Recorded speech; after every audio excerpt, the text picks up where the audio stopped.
إن الحمد لله نحمده ونستعينه ونستغفره ونعوذ بالله من شرور أنفسنا ومن سيئات أعمالنا من يهده الله فلا مضل له ومن يضلله فلا هادي له وأشهد أن لا إله إلا الله وحده لا شريك له وأشهد أن محمدا عبده ورسوله أما بعد فإن خير الحديث كتاب الله وخير الهدي هدي محمد صلى الله عليه وسلم وشر الأمور محدثاتها وكل محدثة بدعة وكل بدعة ضلالة وكل ضلالة في النار. برادران اسلام، بزرگوں، بھائیوں، دوستوں اور عزیزوں اور ماں اور بہنوں، مسجد کا نام آتے ہی ہر مسلمان کا دل اس کی طرف کھنچ جاتا ہے. کیوں نہ ہو کہ مسجد کا نام ہی کچھ ایسا پیارا،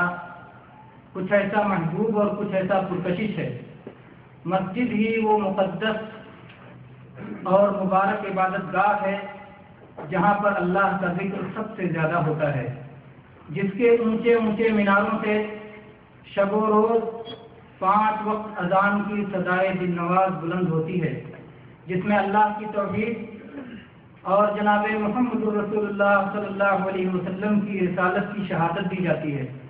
جس میں صلاۃ اور فلاح کی دعوت پیش کی جاتی ہے، جس میں اللہ کی تکبیر بلند کی جاتی ہے اور اللہ کے سوا تمام معبودان باطلہ کی الوہیت کا انکار کیا جاتا ہے. اذان اسلام کی حقانیت کا، اسلام کی صداقت کا اور اسلام کی سچائی کا عظیم ترین اعلان ہوتا ہے. مسجد ہر مسلمان بستی، ہر مسلمان محلہ اور ہر مسلمان آبادی کی شان بھی ہے اور پہچان بھی. مسجد صرف صلاۃ 5 وقتہ ادا کرنے کی جگہ نہیں ہے، بلکہ وہ اسلامی معاشرے کا دھڑکتا ہوا دل ہے. یہیں سے مسلمانوں کے معاملات کی اصلاح ہوتی ہے، ان کی تعلیم و تربیت کا بندوبست ہوتا ہے، ان کے اختلافات حل کیے جاتے ہیں، یہاں پر برائیوں اور فحش کاریوں سے روکا جاتا ہے. دنیا اور آخرت میں مسلمانوں کی سربلندی اور سرفرازی کے لیے غور و فکر کیا جاتا ہے، مسلمانوں کا باہمی تعارف ہوتا ہے، الفت و محبت پیدا ہوتی ہے اور آپس میں مفید مشورے کیے جاتے ہیں. مسجد وہ مکان ہے جسے اللہ تبارک و تعالیٰ نے اپنی نسبت عطا فرمائی، اسے اپنا گھر قرار دیا، اس کی صفائی اور ستھرائی، نظافت اور طہارت اور انتظام و انصرام کا حکم فرمایا.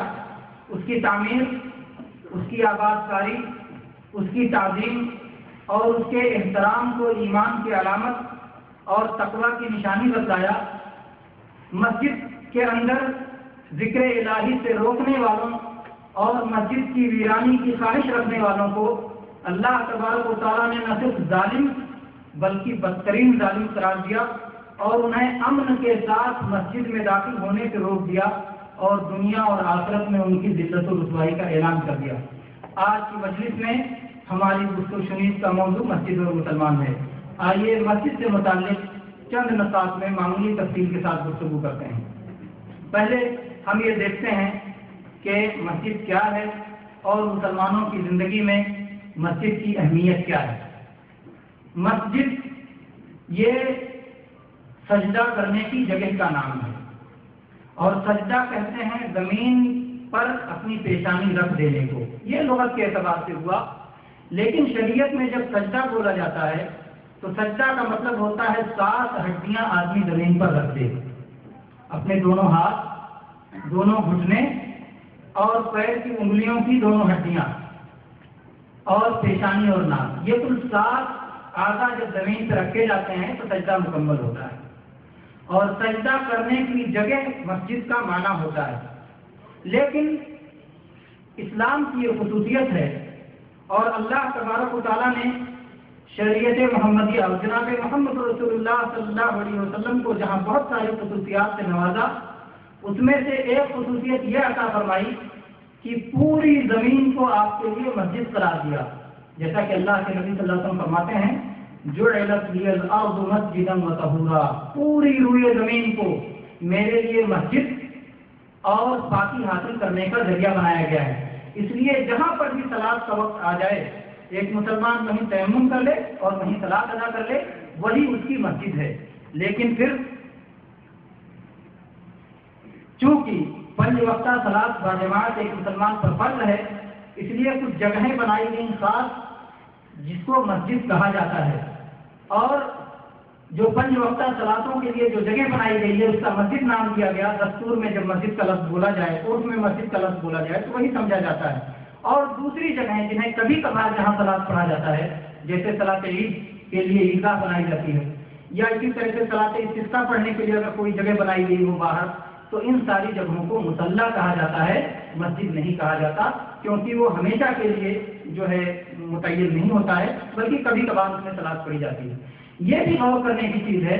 کہ مسجد میں آدمی صرف سجدہ نہیں کرتا، رکوع بھی کرتا ہے، قیام بھی کرتا ہے، تلاوت قرآن بھی کرتا ہے، اللہ کا ذکر بھی کرتا ہے، تسبیح بھی کرتا ہے، حمد بھی پڑھتا ہے، لیکن اللہ تبارک و تعالیٰ نے جو نام اس کے لیے اختیار کیا وہ مسجد، سجدہ کرنے کی جگہ، اس لیے کہ صلاۃ کے احکام میں اور عبادت میں اللہ تبارک و تعالیٰ کو سب سے پیاری چیز اور سب سے پیارا عمل سجدہ ہے، اور بندہ جب اللہ سے قریب ہوتا ہے سب سے زیادہ قریب ہوتا ہے سجدے کی حالت میں، جیسا کہ جناب محمد رسول اللہ صلی اللہ علیہ وسلم نے ارشاد فرمایا، اقرب ما يكون العبد الى ربه وهو ساجد فاجتهدوا في الدعاء فقمن ان يستجاب لكم۔ ایک بندہ اپنے رب سے اس وقت سب سے زیادہ قریب ہوتا ہے جب سجدے کی حالت میں ہوتا ہے، اس وقت زیادہ سے زیادہ دعا کرو، اس لیے کہ امید ہے کہ دعا اللہ کے یہاں قابل قبول ہوگی، اللہ کی قبولیت کی بارگاہ میں اسے سرفرازی نصیب ہوگی۔ تو مسجدیں اللہ کا گھر ہیں، مسجدوں کو اللہ تبارک و تعالیٰ نے اپنی طرف منسوخ کیا اور اسے اپنا گھر کہا، اور چنانچہ قرآن مجید میں سورہ جن کی آیت نمبر 18 میں اللہ تبارک و تعالیٰ نے ارشاد فرمایا، وَأَنَّ الْمَسَاجِدَ لِلَّهِ فَلَا تَدْعُوا مَعَ اللَّهِ أَحَدًا۔ مسجدیں اللہ کا گھر ہیں، اس میں اللہ کے ساتھ کسی اور کو نہ پکارو، اس میں صرف دعا کرو تو صرف اللہ تبارک و تعالیٰ سے دعا کرو۔ ایسے ہی اللہ تبارک و تعالیٰ نے قرآن مجید میں دوسری جگہ سورہ توبہ کی آیت نمبر 18 میں مسلمانوں کو مسجد کی تعمیر کرنے کی ترغیب دی، اور بتایا کہ جو لوگ مسجدوں کو تعمیر کرتے ہیں، جو لوگ مسجدوں کو آباد کرتے ہیں، وہ ایمان والے ہوا کرتے ہیں۔ چنانچہ اللہ تعالیٰ کا ارشاد ہے، انما یعمر مساجد اللہ من آمن باللہ والیوم الآخر واقام الصلاة وآتى الزکاة ولم یخش الا اللہ فعسى اولئک ان یکونوا من المہتدین۔ اللہ کی مسجدوں کی وہی تعمیر کرتے ہیں جو اللہ پر ایمان رکھتے ہیں، آخرت کے دن پر ایمان رکھتے ہیں، صلاۃ کے پابند ہوتے ہیں، زکوٰۃ ادا کرتے ہیں، اور اللہ کے سوا کسی سے نہیں ڈرتے، اور یہی وہ لوگ ہیں جو ہدایت کے راستے پر ہیں، جو صراط مستقیم پر ہیں۔ تو اللہ تبارک و تعالیٰ نے مسجدیں تعمیر کرنے والوں کی صفت کیا بتائی کہ وہ صرف اللہ سے ڈرتے ہیں، وہ صلاۃ قائم کرتے ہیں، وہ زکوٰۃ ادا کرتے ہیں، اور وہ لوگ آخرت پر اور اللہ پر ایمان رکھتے ہیں۔ اسی طرح سے اللہ کے نبی صلی اللہ علیہ وسلم نے مسجد جانے والوں کی فضیلت بیان کرتے ہوئے ارشاد فرمایا، ابو ہریرہ رضی اللہ عنہ کی متفق علیہ حدیث ہے، من غدا الى المسجد او راح اعد اللہ له نزلا في الجنہ كلما غدا او راح۔ جب ایک شخص صبح یا شام میں مسجد جاتا ہے تو جب بھی صبح یا شام مسجد جاتا ہے، اللہ تعالیٰ جنت میں اس کی ضیافت کا سامان تیار کر کے رکھتا ہے۔ ابو موسیٰ اشعری رضی اللہ عنہ کی حدیث ہے متفق علیہ کہ اللہ کے نبی صلی اللہ علیہ وسلم نے ارشاد فرمایا، صلاۃ میں سب سے زیادہ اجر و ثواب کا مستحق وہ شخص ہے جو زیادہ دور سے چل کے آتا ہے، اور پھر جو اس سے زیادہ دور سے چل کے آتا ہے، اور جو شخص صلاۃ پڑھنے کے بعد انتظار کرتا رہتا ہے یہاں تک کہ اگلی صلاۃ بھی امام کے ساتھ پڑھتا ہے، اس آدمی کا اجر و ثواب اس سے بڑھتا ہے جو جلد ہی صلاۃ پڑھ کر کے سو جایا کرتا ہے۔ ایسے ہی بریدہ رضی اللہ عنہ کی حدیث ہے ابو داؤد اور ترمذی میں، اللہ کے نبی صلی اللہ علیہ وسلم نے فرمایا، بشر المشائین فی الظلم الی المساجد بالنور التام یوم القیامہ۔ جو لوگ تاریکیوں میں، اندھیروں میں مسجدوں کی طرف چل کے جاتے ہیں، انہیں قیامت کے دن بھرپور اور مکمل روشنی کی خوشخبری سنا دیجیے۔ یہ کون لوگ ہیں جو مسجدوں میں اندھیروں میں اور تاریکیوں میں جاتے ہیں؟ ظاہر بات ہے کہ اندھیروں کی 2 صلاتیں ہیں، ایک صلاۃ عشاء اور ایک صلاۃ فجر۔ ان دو صلاتوں میں جو لوگ مسجد پہنچ کے باجماعت صلاۃ ادا کرتے ہیں ان کے لیے جناب محمد رسول اللہ صلی اللہ علیہ وسلم کی طرف سے خوشخبری آئی ہے۔ اسی طرح سے صحیح مسلم میں ابو ہریرہ رضی اللہ عنہ کی حدیث ہے کہ اللہ کے نبی صلی اللہ علیہ وسلم نے فرمایا احب البلاد الی اللہ مساجدها وابغض البلاد الی اللہ اسواقها، اس روئے زمین پر اللہ تبارک و تعالیٰ کے لیے سب سے پسندیدہ اور محبوب جگہ وہ ہے جہاں پر مسجد ہے، اور سب سے بدترین جگہیں وہ ہیں جہاں پر بازار ہیں۔ اور اسی طرح سے حدیث میں بخاری مسلم میں اللہ کے نبی صلی اللہ علیہ وسلم نے ایک بار 7 خوش نصیبوں کا ذکر فرمایا، اور آپ نے کہا کہ جب کل بروز محشر سختی ہوگی، دھوپ کی سختی ہوگی، پیاس کی سختی ہوگی اور گرمی کی سختی ہوگی، اللہ تبارک و تعالیٰ 7 خوش نصیبوں کو اپنے عرش کا سایہ نصیب فرمائے گا۔ اس میں سے ایک خوش نصیب وہ ہوگا جو ایک صلاۃ پڑھنے کے بعد جس کا دل مسجد میں لگا رہتا ہے اگلی صلاۃ کے لیے۔ وَرَجُلٌ قَلْبُهُ مُعَلَّقٌ بِالْمَسَاجِدِ، ایک شخص وہ خوش نصیب ہوگا جو عرش کا سایہ پائے گا جس کا دل مسجدوں میں لگا رہتا ہے، یعنی ایک صلاۃ ادا کیا تو اگلی صلاۃ کے لیے اس کا دل لگا رہتا ہے کہ کب اس کا وقت ہو اور کب میں مسجد جاؤں اور کب مسجد میں مجھے سکون اور آرام ملے۔ ایسے ہی عثمان رضی اللہ عنہ کی حدیث سے متفق علیہ کہ اللہ کے نبی صلی اللہ علیہ وسلم نے ارشاد فرمایا جو آدمی مسجد کی تعمیر کرے اور اس تعمیر کے ذریعے اللہ کی رضا چاہتا ہو تو اللہ تبارک و تعالیٰ اس کے لیے جنت میں ایک گھر بنائے گا۔ تو مسجدیں اللہ کا گھر ہیں، اور ان مسجدوں کو بلند کرنے کا اور اس میں اللہ کا نام ذکر کرنے کا، اللہ کو یاد کرنے کا اللہ نے حکم دیا ہے، اور حسی اور معنوی ہر طرح کی نجاستوں سے پاک کرنے کا اللہ تعالیٰ نے حکم دیا ہے۔ چنانچہ سورہ نور کی آیت نمبر 36 میں اللہ تبارک و تعالیٰ نے ارشاد فرمایا فی بیوت اذن اللہ ان ترفع ویذکر فیہا اسمہ یسبح لہ فیہا بالغدو والآصال رجال لا تلہیہم تجارۃ ولا بیع عن ذکر اللہ واقام الصلاۃ وایتاء الزکاۃ۔ یہ وہ گھر ہیں، مسجدیں وہ گھر ہیں کہ اللہ تبارک و تعالیٰ نے جن کے بلند کرنے کا حکم دیا ہے۔ ایک چیز اللہ تعالیٰ نے فرمایا کہ بلند کرنے کا حکم دیا ہے، دوسری چیز بتایا جس کا حکم دیا کہ اس میں اللہ کا نام لیا جائے، اللہ کے نام کا ذکر ہو۔ یہ دو چیزیں ایسی ہیں کہ اسی میں مسجد کے سارے مسائل آ جاتے ہیں۔ ایک چیز مسجد کو بلند کیا جائے، ہر طرح کی حسی گندگی سے، ہر طرح کی معنوی گندگی سے، ہر طرح کی برائی سے اس کو اونچا رکھا جائے، اس کو بلند رکھا جائے۔ اور دوسری چیز اس میں یہ منفی چیزیں ہوئی اور مثبت چیزیں یہ ہوئی کہ اس میں اللہ کا نام لیا جائے اور اللہ ہی کی عبادت کی جائے اور اللہ کے سوا اور کسی کو شریک نہ کیا جائے۔ تو یہ تو اللہ تبارک و تعالیٰ نے جو ہے مسجد کے احکام بتایا اور بتایا کہ مسجد میں ایسے لوگ ہوتے ہیں جو صبح شام اللہ تبارک و تعالیٰ کی تسبیح میں لگے رہتے ہیں، کوئی تجارت اور کوئی خرید و فروخت انہیں اللہ کے ذکر سے اور صلاۃ کی پابندی سے اور زکوٰۃ کی ادائیگی سے نہیں روکتی۔ ایسے ہی اللہ تبارک و تعالیٰ نے یہ بھی فرمایا کہ جو لوگ مسجدوں کو ویران کرنا چاہتے ہیں، جو لوگ مسجدوں میں اللہ کے ذکر سے روکتے ہیں، جو لوگ مسجدیں جو ہے کھنڈر میں تبدیل کرنا چاہتے ہیں، وہ لوگ بدترین ظالم لوگ ہیں۔ چنانچہ اللہ تبارک و تعالیٰ نے ارشاد فرمایا وَمَنْ أَظْلَمُ مِمَّنْ مَنَعَ مَسَاجِدَ اللَّهِ أَنْ يُذْكَرَ فِيهَا اسْمُهُ وَسَعَى فِي خَرَابِهَا أُولَٰئِكَ مَا كَانَ لَهُمْ أَنْ يَدْخُلُوهَا إِلَّا خَائِفِينَ لَهُمْ فِي الدُّنْيَا خِزْيٌ وَلَهُمْ فِي الْآخِرَةِ عَذَابٌ عَظِيمٌ۔ ان سے بڑا ظالم کون ہوگا جو اللہ کی مسجدوں میں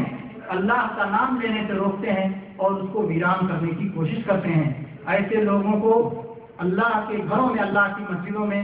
بے بغیر نہیں داخل ہونا چاہیے، اور ان کے لیے دنیا میں بھی رسوائی ہے اور آخرت میں ان کے لیے سخت عذاب ہے۔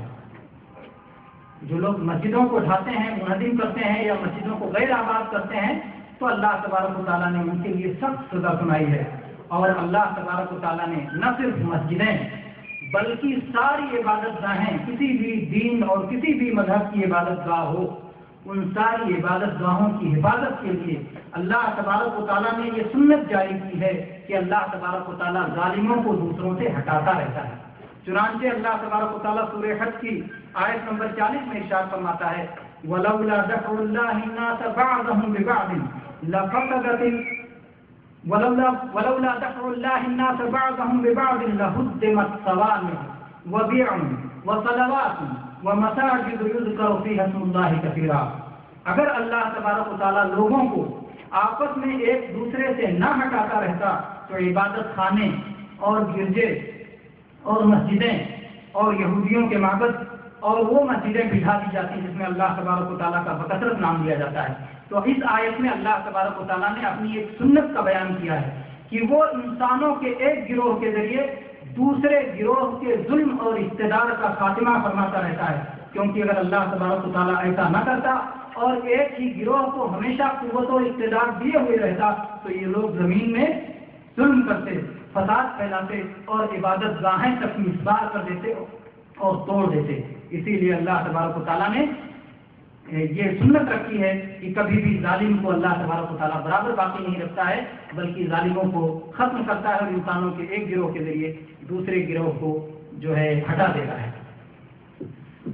ایسے ہی آپ دیکھ رہے ہیں کہ جناب محمد رسول اللہ صلی اللہ علیہ وسلم نے جب مکہ سے مدینہ منورہ ہجرت کی اور راستے میں آپ قبا پہنچے تو قبا میں پہنچ کر کے بھی آپ نے پہلا کام وہاں پر مسجد کی تعمیر فرمائی،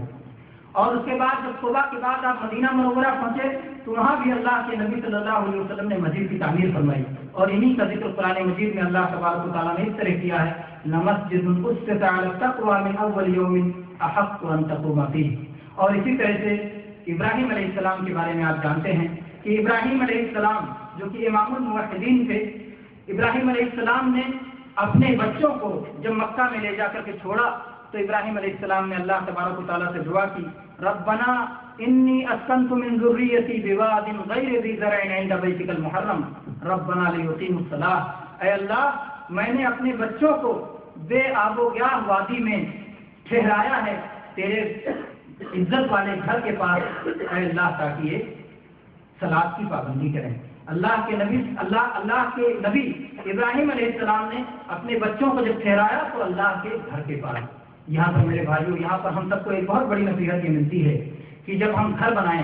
یا گھر خریدیں تو وہاں دیکھیں کہ قریب میں مسجد ہے کہ نہیں ہے، تاکہ ہم اور ہمارے بچے صلاۃ کے پابند رہیں۔ تو کہتے ہیں کہ گھر سے پہلے پڑوس دیکھنا چاہیے اور پڑوس میں دیکھنا چاہیے کہ مسجد اور اللہ کی عبادت گاہ ہے یا نہیں ہے۔ ایسے ہی اللہ کے نبی مکرم محمد مصطفیٰ صلی اللہ علیہ وسلم نے مسجد میں جا کر تعلیم حاصل کرنے کو، علم سیکھنے کو اور علم سیکھنے کو جہاد کے برابر قرار دیا ہے۔ چنانچہ اللہ کے نبی صلی اللہ علیہ وسلم سے روایت ابو ہریرہ رضی اللہ عنہ سے مروی ہے جو سنن ابن ماجہ میں ہے اور صحیح حدیث ہے کہ آپ نے فرمایا، من جاء مسجدی ھذا لم یأتہ الا لخیر یتعلمہ او یعلمہ فہو بمنزلۃ المجاہد فی سبیل اللہ۔ جو میری اس مسجد میں آیا وہ صرف کسی خیر کو سیکھنے یا سکھانے کے لیے آیا تھا تو وہ اللہ کی راہ میں جہاد کرنے والے کی طرح ہے۔ اور اللہ کے نبی صلی اللہ علیہ وسلم نے آگے فرمایا کہ جو اس کے سوا کسی اور مقصد سے آئے، یعنی سیکھنے اور سکھانے کے علاوہ کسی اور مقصد سے جو شخص مسجد میں آتا ہے، اس کی مثال اس آدمی کی ہے جو دوسرے کے سامان پہ نظر رکھے ہوئے ہو، دوسرے کا سامان لینا چاہتا ہو۔ آپ دیکھیں کہ اللہ کے نبی صلی اللہ علیہ وسلم نے یہاں پر دو مثالیں دی۔ ایک تو بتایا کہ جو تعلیم حاصل کرنے یا سکھانے کے لیے آتا ہے اس کی مثال مجاہد کی طرح ہے، اور مجاہد وہ شخص ہوتا ہے جو اللہ کا کلمہ بلند کرنا چاہتا ہے اور اس کا نفع دوسروں تک عام ہوتا ہے، پہنچتا ہے، اس لیے کہ وہ امن و امان قائم کرتا ہے اور ظلم و فساد کو ختم کرتا ہے اور اللہ کے کلمہ کو سربلند کرتا ہے۔ تو ایسے ہی جو لوگ تعلیم دیتے ہیں، مسجد میں تعلیم دیتے ہیں یا تعلیم سیکھتے ہیں، تو ظاہر بات ہے حق سیکھ کر کے وہ دوسروں تک پہنچاتے ہیں تو سارے لوگوں کے حقوق بیان کیے جاتے ہیں اور اس کے ذریعے سے ہر حقدار کو اس کا حق ملتا ہے، تو ان کا نفع دوسروں تک پہنچتا ہے، اس لیے یہ بھی مجاہدین کی طرح ہیں۔ اور ایسے ہی فرمایا کہ جو آدمی مسجد میں آئے اور اس کا کوئی دوسرا مقصد ہو، نہ تعلیم حاصل کرنا چاہتا ہو، نہ سیکھنا چاہتا ہو، نہ سکھانا چاہتا ہو، تو اس محروم کی مثال ہے کہ جو دوسرے کے سامان پہ نظر رکھے ہوئے ہو، جو حسرت کر رہا ہو اور دنیا میں بھی اس کو نہ کوئی تعریف ہوتی ہو، نہ اس کے پاس کوئی علم ہو، نہ عمل ہو، اور آخرت میں بھی ہر طرح سے ہر چیز سے محروم ہو۔ آگے چلتے ہیں میرے بھائیوں، یہ دیکھتے ہیں کہ اللہ تبارک و تعالیٰ نے مسجد کی جو تعمیر کا حکم دیا ہے تو کیا کیا قرآنی دلائل ہیں جن میں بتایا گیا ہے کہ مسجد کی تعمیر ہونی چاہیے اور مسجد کو آباد کرنا چاہیے۔ پہلی آیت تو جس کا ذکر پہلے گزر چکا ہے کہ اللہ تعالیٰ نے فرمایا فی بیوت اذن اللہ ان ترفع ویذکر فیہا اسمہ، مسجدیں اللہ کا وہ گھر ہیں کہ جن کو اللہ نے بلند کرنے کا حکم دیا ہے اور جن میں اللہ کے نام ذکر کرنے کا حکم دیا ہے۔ تو اللہ تعالیٰ نے جو یہ دیا ہے، حکم دیا ہے اس کو بلند کرنے کا، اس بلند کرنے میں اس کے سارے احکام آ جاتے ہیں کہ اس کو محفوظ رکھا جائے لغو سے، اور اسی طرح سے اس کی صفائی و ستھرائی کا انتظام کیا جائے، گندگیوں سے اسے پاک کیا جائے، پاگلوں سے اور ان بچوں سے جو اس میں گندگی بھی پھیر سکتے ہیں ان سے ان کی حفاظت کی جائے، اور اس میں اللہ کے ذکر کے سوا اور کسی انداز میں بیجا ہنگامہ اور شور و شغب نہ کیا جائے۔ ان ساری چیزوں سے اللہ تبارک و تعالیٰ نے مسجد کو پاک رکھنے کا حکم دیا ہے، اور اسی لیے اللہ تعالیٰ نے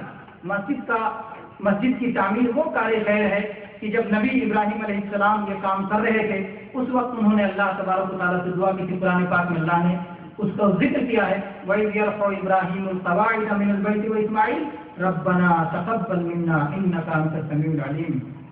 کہ جب ابراہیم علیہ السلام اپنے فرزند اسماعیل علیہ السلام کو لے کر کے بیت اللہ کی تعمیر کر رہے تھے تو تعمیر کرتے ہوئے ساتھ میں اللہ سے دعا بھی کرتے جا رہے تھے کہ اے اللہ قبول فرمانا، تو سننے والا ہے، جاننے والا ہے۔ یعنی نیکی کے عمل ہی کو قبول کرنے کے لیے بندہ اللہ سے دعا کرتا ہے کہ اللہ یہ نیک عمل ہے تو اسے قبول فرما لے۔ اسی طرح سے اللہ تبارک و تعالیٰ نے اس آیت میں جس کو آپ کے سامنے بتایا گیا، انما یعمر مساجد اللہ من آمن باللہ والیوم الآخر، کہ مسجدیں وہی تعمیر کرتے ہیں جو اللہ پر اور آخرت کے دن پہ ایمان رکھتے ہیں، تو اسے ایمان کی نشانی قرار دیتے ہوئے گویا بتایا کہ مومنوں کی شان یہ ہے کہ وہ مسجدوں کو تعمیر کرتے ہیں، مسجدوں کو بناتے ہیں، مسجدوں کو آباد کرتے ہیں۔ ایسے ہی مختلف احادیث میں اللہ کے نبی صلی اللہ علیہ وسلم نے مسجدوں کی تعمیر کا ثواب بتایا ہے۔ عثمان رضی اللہ عنہ کی حدیث ہے متفق علیہ کہ اللہ کے نبی صلی اللہ علیہ وسلم نے فرمایا، من بنا مسجدا یبتغی بہ وجہ اللہ بنى اللہ لہ مثلہ فی الجنہ، جو آدمی مسجد کی تعمیر کرتا ہے اور اس کے ذریعے سے اللہ سے اجر و ثواب چاہتا ہے، اللہ کی رضا چاہتا ہے، تو اللہ تبارک و تعالیٰ اس کے لیے جنت میں گھر کی تعمیر فرماتا ہے۔ ایسے ہی عمر رضی اللہ عنہ سے روایت ابن ماجہ میں اور صحیح حدیث ہے کہ جو شخص اللہ کے لیے مسجد تعمیر کرتا ہے جس میں اللہ کا نام لیا جائے، اللہ کا ذکر ہو، تو اللہ تبارک و تعالیٰ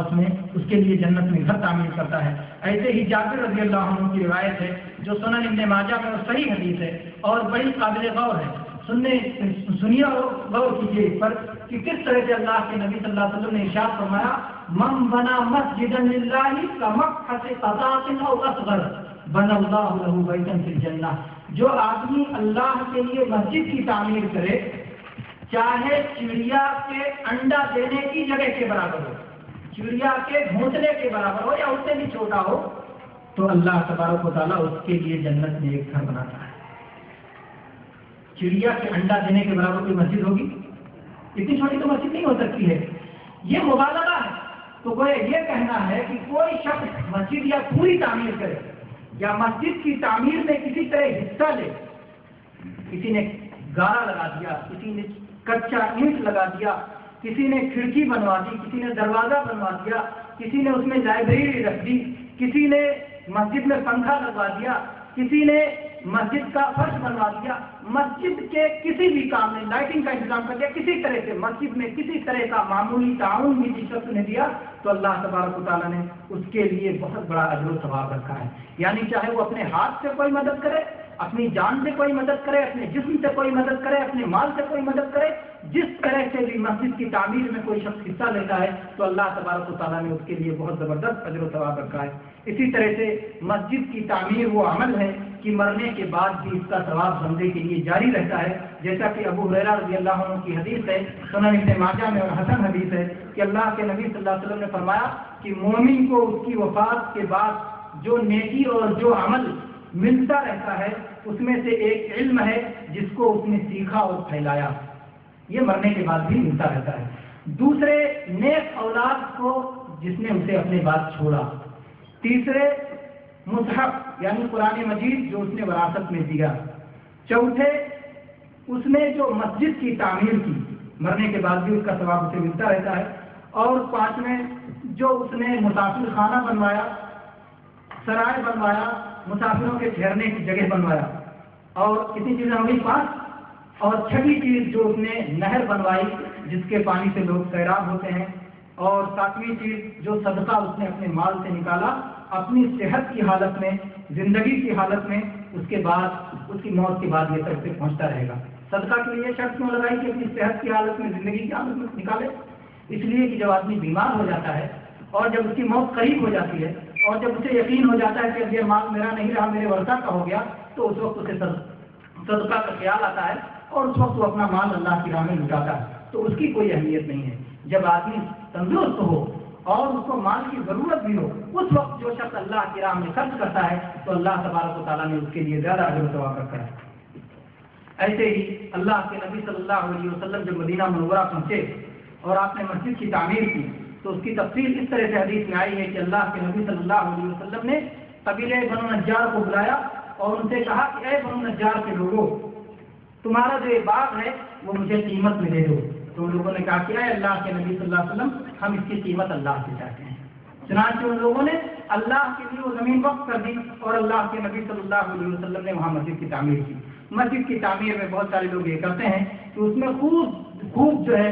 زخرفہ کرتے ہیں، خوب سجاوٹ کرتے ہیں، خوب رنگ برنگ بناتے ہیں اور بہت شو بازی کرتے ہیں۔ یہ چیز درست نہیں ہے، بلکہ سادہ اور جس انداز میں وہاں پر عام گھر پائے جاتے ہیں اسی انداز میں مسجد بھی ہو۔ اگر مسجد عام گھروں سے کمتر ہوگی تو اس میں بھی نماز پڑھ کے اطمینان نہیں ہوگا، اور اگر عام گھروں سے بہت زیادہ بڑھ کر کے مسجد کی تعمیر کی جائے گی تو وہاں پر یہ ہوگا کہ مسجد میں نماز لے جائیں گے تو اس کی رنگینیوں ہی میں مصروف ہو جائیں گے۔ اسی طرح سے مسجد کی تعمیر میں اگر ہم دیکھیں نبی کریم صلی اللہ علیہ وسلم کے بعد آپ کے صحابہ کرام اور آپ کے تابعین اور سلف صالحین نے تو بہت بڑھ چڑھ کے حصہ لیا ہے اور انہوں نے مسجدوں کی تعمیر کی ہے۔ چنانچہ سب سے پہلے جس شخص نے اپنے گھر میں مسجد کی تعمیر کی وہ ابو بکر رضی اللہ عنہ ہیں، اور ابو بکر رضی اللہ عنہ یہ ہر نیکی میں بڑھ کر کے سب سے آگے رہنے والے شخص ہیں، اور نبی مکرم صلی اللہ علیہ وسلم کے بعد آپ کا درجہ بھی سب سے زیادہ ہے۔ چنانچہ صحیح بخاری کی روایت ہے جو عائشہ رضی اللہ عنہ بیان کرتی ہیں کہ جب سے میں نے ہوش سنبھالا تب سے اپنے والدین کو میں نے دین پہ عمل کرتے ہی پایا، اور جناب محمد رسول اللہ صلی اللہ علیہ وسلم روزانہ صبح و شام ہمارے گھر آیا کرتے تھے۔ کوئی دن ایسا نہیں گزرتا تھا کہ جناب محمد رسول اللہ صلی اللہ علیہ وسلم صبح و شام ہمارے گھر نہ آیا کرتے ہوں۔ چنانچہ ابو بکر رضی اللہ عنہ کو خیال آیا کہ میں کیوں نہ ایسا کروں کہ اپنے گھر کے آنگن میں مسجد کی تعمیر کر دوں۔ یہ مکہ کا واقعہ ہے، ہجرت سے پہلے کا واقعہ ہے، اس وقت کوئی مسجد نہیں تھی اور مسجد حرام میں صلاۃ پڑھنے نہیں دیا جاتا تھا۔ ابو بکر رضی اللہ عنہ کو یہ خیال آیا کہ کیوں نہ میں اپنے گھر کے آنگن میں کیوں نہ میں مسجد کی تعمیر کر لوں جہاں پر میں صلاۃ پڑھا کروں، قرآن مجید کی تلاوت کیا کروں۔ چنانچہ انہوں نے ایسا کیا، اور جب وہاں قرآن پڑھنا شروع کیا اور صلاۃ پڑھنا شروع کیا تو مشرکوں کی عورتیں اور ان کے بیٹے اور ان کی اولادیں آ کر کے ابو بکر رضی اللہ عنہ کو دیکھا کرتی تھیں اور تعجب کیا کرتی تھیں، اور ابو بکر رضی اللہ عنہ بڑے نرم دل تھے، جب قرآن مجید کی تلاوت شروع کرتے تھے تو اپنے آپ پر قابو نہیں ہوتا تھا،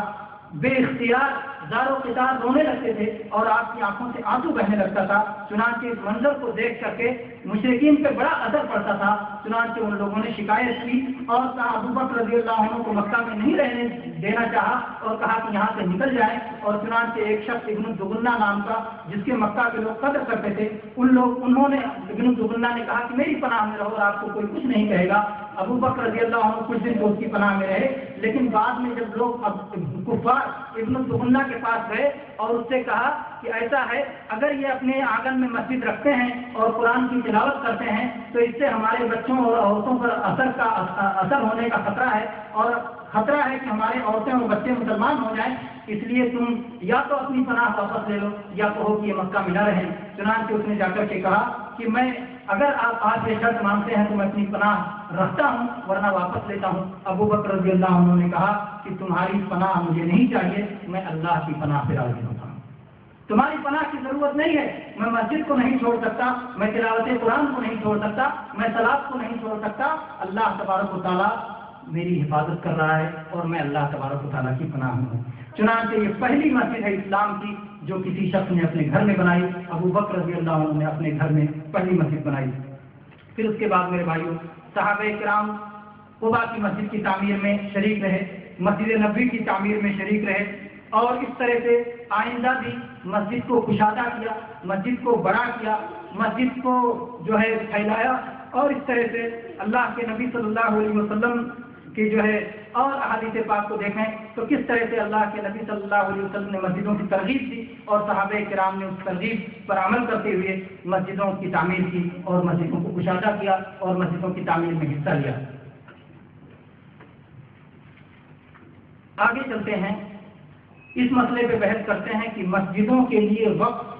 کی کیا شرعی حیثیت ہے۔ وقف کیا ہوتا ہے؟ وقف یہ ہوتا ہے کہ کوئی جائیداد جس کی اصل روک لی جائے اور جس کا نفع فی سبیل اللہ کر دیا جائے، یعنی کچھ زمین آپ نے وقف کر دی اللہ کے لیے کہ یہ زمین بیچا نہیں جا سکتا ہے، اور اس زمین سے جو فائدہ آئے گا یہ فقیروں کو، مسکینوں کو، مسافروں کو اس کا فائدہ پہنچے گا، اس کو کہتے ہیں وقف۔ اور اس کی کتاب و سنت میں بہت سارے دلائل ہیں کہ وقف ہونا چاہیے، اور مسجدوں پہ وقف جب دوسری چیزوں پہ وقف کیا جا سکتا ہے تو مسجدوں پہ وقف تو اور بھی بہت بڑی چیز ہے کہ جس کی آمدنی سے مسجد کو فائدہ پہنچے اور مسجد کے خرچے جس وقت سے چلے، جس جائیداد سے چلے، یہ تو بالکل ثابت ہوگا۔ تو آئیں ایک ایک کر کے دیکھتے ہیں کہ کیا دلیل ہے۔ پہلی دلیل تو قرآن مجید میں اللہ تبارک و تعالیٰ نے ارشاد فرمایا، لن تنالوا البر حتى تنفقوا مما تحبون، تم نیکی کو اس وقت تک نہیں پا سکتے جب تک اپنی محبوب چیز اللہ کی راہ میں خرچ نہ کر دو۔ اس آیت کا نازل ہونا تھا کہ ابو طلحہ رضی اللہ عنہ اٹھے اور جناب محمد رسول اللہ صلی اللہ علیہ وسلم کے پاس پہنچے اور اپنا بہترین باغ، بہترین کھجوروں کا مزرعہ جو ان کے پاس تھا اور جو ان کے لیے زینت بھی تھا، ان کی شان بھی تھا، پہچان بھی تھا اور بہت محبوب اور پسندیدہ بھی تھا، کہا کہ اللہ کے نبی صلی اللہ علیہ وسلم آپ جانتے ہیں کہ یہ باغ مجھے بہت پسند ہے، میں اللہ کی راہ میں اسے دیتا ہوں۔ تو اسے انہوں نے اللہ کے لیے وقف کر دیا۔ یہ جو ہے بہت مشہور حدیث ہے صحیح مسلم کی کہ اللہ کے نبی صلی اللہ علیہ وسلم کے پاس جا کر کے انہوں نے یہ بات وقف کر دیا۔ تو یہ وقف کی دلیل ہے کہ اس طرح سے کوئی جائیداد آدمی اللہ کے لیے دے دے کہ اس کو اب خریدا نہیں جائے گا اور وہ صرف مسکینوں میں خرچ کیا جائے گا، غریبوں پہ خرچ کیا جائے گا، یتیموں پہ خرچ کیا جائے گا۔ اسی طرح سے وہ حدیث بھی وقف کے لیے دلیل ہے جس میں اللہ کے نبی صلی اللہ علیہ وسلم نے ارشاد فرمایا، جب ایک انسان مر جاتا ہے تو اس کے سارے عمل کا سلسلہ ٹوٹ جاتا ہے سوائے تین کے، ایک تو جاری رہنے والا صدقہ، اور ایک یہ وہ علم جس سے نفع اٹھایا جائے، اور ایک وہ اولاد نیک جو آدمی کے لیے دعا کرتی رہے۔ تو اس میں صدقہ جاریہ جو کہا، یہ صدقہ جاریہ وقف ہے، جو اللہ کی راہ میں کوئی چیز وقف کر دیا گیا اور اس کا ثواب اور اس کا خیر جاری رہتا ہے۔ اسی طرح سے بخاری و مسلم کی عبداللہ ابن عمر رضی اللہ عنہ کی وہ حدیث بھی وقف کے لیے دلیل ہے کہ جس میں عمر رضی اللہ عنہ کو خیبر میں ایک زمین ملی، اللہ کے نبی صلی اللہ علیہ وسلم کے پاس آئے اور کہا کہ اے اللہ کے نبی صلی اللہ علیہ وسلم، خیبر کی جو زمین مجھے ملی ہے اس سے بہتر زمین آج تک مجھے نہیں ملی ہے، میں آپ کیا حکم فرماتے ہیں؟ دیکھیے جذبہ خیر کہ اتنی اچھی جائیداد آدمی سمیٹ کے رکھنے کے بجائے اللہ کے نبی صلی اللہ علیہ وسلم سے جا کے پوچھتا ہے کہ اللہ کے نبی صلی اللہ علیہ وسلم آپ حکم دیجئے کہ اس جائیداد کے ساتھ میں کیا کروں، یہ بہت اچھی جائیداد ہے۔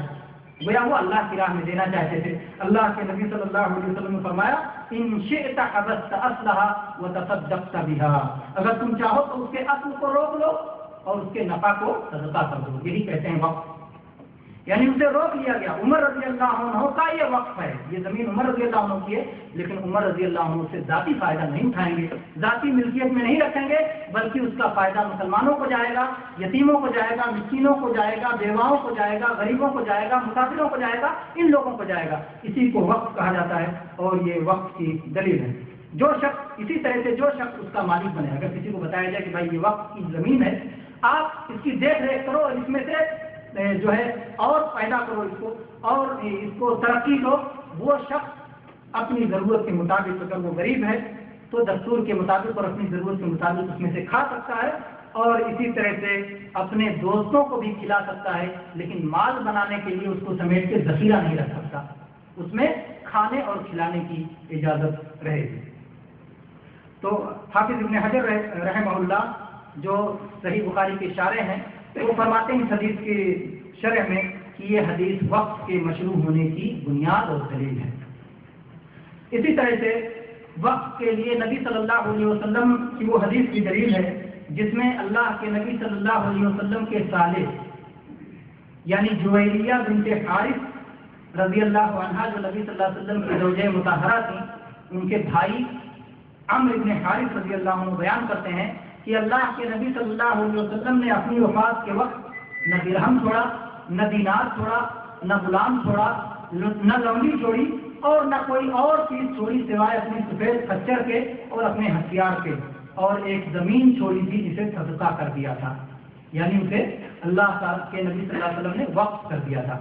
اور اسی طرح سے صحابہ کرام نے بھی اپنے اپنے سارے صحابہ کرام کے بارے میں تقریباً اس طرح کا ذکر آتا ہے کہ انہوں نے فلاں جگہ زمین وقف کی تھی، انہوں نے فلاں مکان کو وقف کر دیا تھا اللہ کے لیے۔ تو چنانچہ ابو بکر رضی اللہ عنہ، عمر رضی اللہ عنہ، عثمان رضی اللہ عنہ، علی رضی اللہ عنہ، عائشہ رضی اللہ عنہ، فاطمہ رضی اللہ عنہ، عمرو بن عاص رضی اللہ عنہ، عبداللہ بن زبیر رضی اللہ عنہ، جابر بن عبداللہ رضی اللہ عنہ، اور بہت سارے صحابہ کرام کے بارے میں یہ بات مروی ہے کہ ان لوگوں نے زمینیں وقف کر رکھی تھیں۔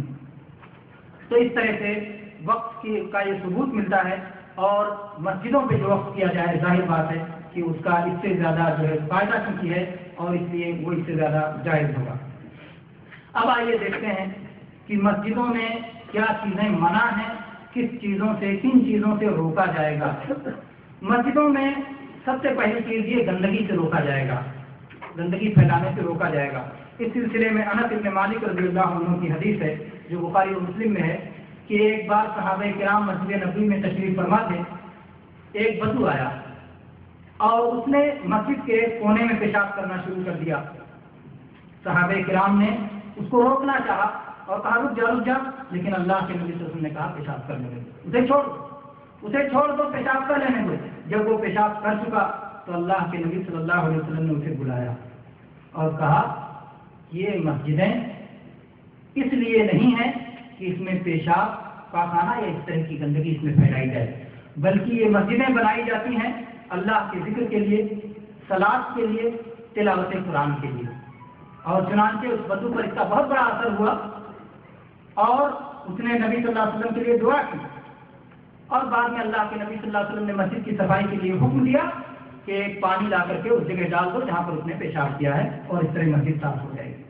تو مسجد کو گندگیوں سے صاف رکھنے کے لیے یہ دلیل ہے کہ وہاں گندگی نہیں کی جائے گی۔ آپ نے فرمایا مسجدیں اس لیے نہیں ہے کہ اس میں گندگی کی جائے، اور یہاں نبی صلی اللہ علیہ وسلم کی شفقت بھی ظاہر ہوتی ہے، آپ کی رحمت بھی ظاہر ہوتی ہے، اور جاہلوں سے آپ کی محبت بھی ظاہر ہوتی ہے، گنہگاروں سے، کہ کس طرح سے آپ چاہتے ہیں کہ وہ حق اور خیر کو اپنا لیں اور کس طرح ان کے ساتھ نرمی کا معاملہ کیا جائے۔ اور اس طرح سے اللہ کے نبی صلی اللہ علیہ وسلم نے عائشہ رضی اللہ عنہ کی حدیث ہے، وہ داؤد اور ترمذی میں صحیح حدیث ہے کہ آپ نے ہر محلے میں مسجد کی تعمیر کا حکم دیا اور اس کو صاف ستھرا رکھنے کا اور اس میں خوشبو کرنے کا آپ نے حکم دیا۔ ہر محلے میں مسجد بنانے کا اللہ کے نبی صلی اللہ علیہ وسلم نے حکم فرمایا۔ یہ جامع مسجد نہیں بلکہ محلے کی 5 وقتہ صلاۃ کی مسجد کا ذکر ہے۔ جامع مسجد ایک بستی میں ایک ہی ہونا چاہیے۔ اسی طرح سے مسجد میں تھوکنے سے منع فرمایا۔ بہت سارے لوگ تھوکنے پہ ان کو کوئی لحاظ نہیں ہوتا، جہاں چاہتے ہیں تھوکتے رہتے ہیں، نہ مسجد، نہ گھر، نہ کہیں اور۔ اب جبکہ آدمی یہ جانتا ہے کہ کہیں بھی تھوکتے رہنا یہ ادب اور تہذیب کے بھی خلاف ہے، اور بہت ساری جگہوں پر تو سڑکوں پر بھی تھوکنے پہ جرمانے لگائے جاتے ہیں۔ تو شریعت نے مسجد میں تھوکنے کو ایک گناہ تصور کیا ہے، اور چنانچہ جناب محمد رسول اللہ صلی اللہ علیہ وسلم نے ارشاد فرمایا، انس رضی اللہ عنہ کی حدیث ہے بخاری و مسلم میں،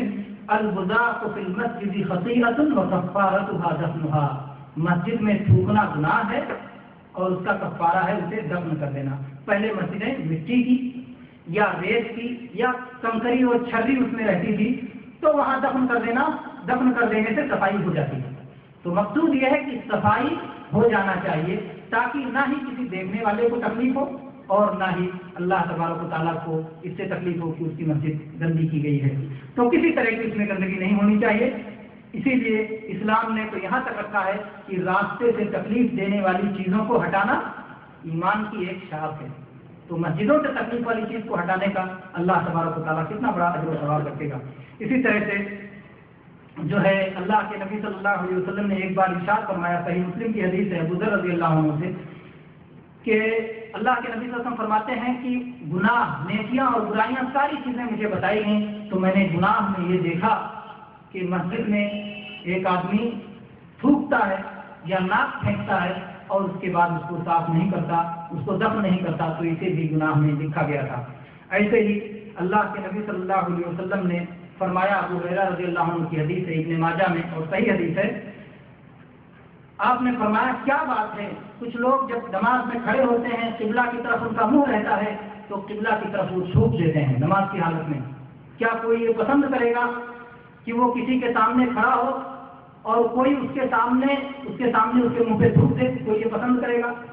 قطعاً ہرگز نہیں پسند کرے گا۔ اور جب آدمی صلاۃ کی حالت میں ہوتا ہے تو اللہ تبارک و تعالیٰ کے سامنے ہوتا ہے، اللہ تبارک و تعالیٰ اس کے سامنے ہوتا ہے، اللہ سے وہ سرگوشی کرتا ہے، تو ایسی حالت میں قبلہ کی طرف منہ کر کے تھوکنا بہت بڑا گناہ ہے۔